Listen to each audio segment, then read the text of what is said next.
Hello বন্ধুরা, Bengali SSK Indrani coin চ্যানেলের পক্ষ থেকে আপনাদের এক জানকারি দেব। জানকারিটা হলো সিলভারের কয়েন রানী ভিক্টোরিয়া, এর উপর কয়েন, মেডেল হচ্ছে সিলভার, ওয়েট হচ্ছে 11.6 গ্রাম, সাইজ 30.30, 30.80 মিলিগ্রাম। এটা কলকাতা মিন্টের কয়েন। তো এটা জানকারি দেব 2025-2026 কয়েন বুক থেকে, সরাসরি আপনাদের কয়েন বুক থেকে দেখিয়ে দেব।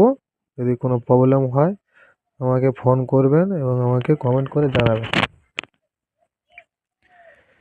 1877 সালে রানী ভিক্টোরিয়াটা সিলভারের কয়েন, 1878 সালে রানী ভিক্টোরিয়া, রেটগুলো বলে দিচ্ছি, দেখছি স্কোয়ার ক্যাটাগরি কয়েন, এটা কমন কয়েন। 1435, 1450, 1600, 2500, এটা সি ক্যাটাগরি বোম্বাই মিন্ট এবং কলকাতা মিন্ট এর কয়েন। এবার রেটগুলো আস্তে আস্তে আপনারা দেখতে পাচ্ছেন, জুম করে দেখিয়ে দিচ্ছি সরাসরি। রিয়ার কয়েন হলো 1881 সালের একটি রিয়ার কয়েন।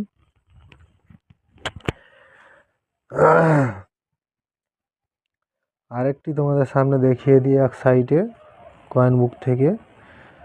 1886, 1887, 1888 সালের এটা কমন ক্যাটাগরি কয়েন, সিলভার, ওদের উপর কয়েন। রেটগুলো দেখতে হবে 1435। এবার কয়েনের উপর নির্ভর করে, কয়েন যত ভালো থাকবে রেট তত বাড়বে। তো কয়েনে যদি কোনো কন্ডিশন ভালো হয় তবে তো রেটগুলো পাবে, আর কয়েনের কন্ডিশন যদি খারাপ হয় তাহলে রেটগুলো কী করে পাবে? কয়েন বুক থেকে দেখালেও মানে কয়েন বুক থেকে দেখিয়ে দিচ্ছে বলে যে এই কয়েনে এই দাম তা নয়। তবে কয়েনের কন্ডিশনের উপরে কয়েনটার রেট হয়। পয়সার কন্ডিশন ভালো নয় কিন্তু রেট চাইবে বেশি, কী করে দেবে? এবার সরাসরি কয়েন বুক থেকে দেখতে পাচ্ছ, আমাদের সামনে দেখিয়ে দিলাম। বেঙ্গলি এসএসকে ইন্দ্রাণী কয়েন চ্যানেলের পক্ষ থেকে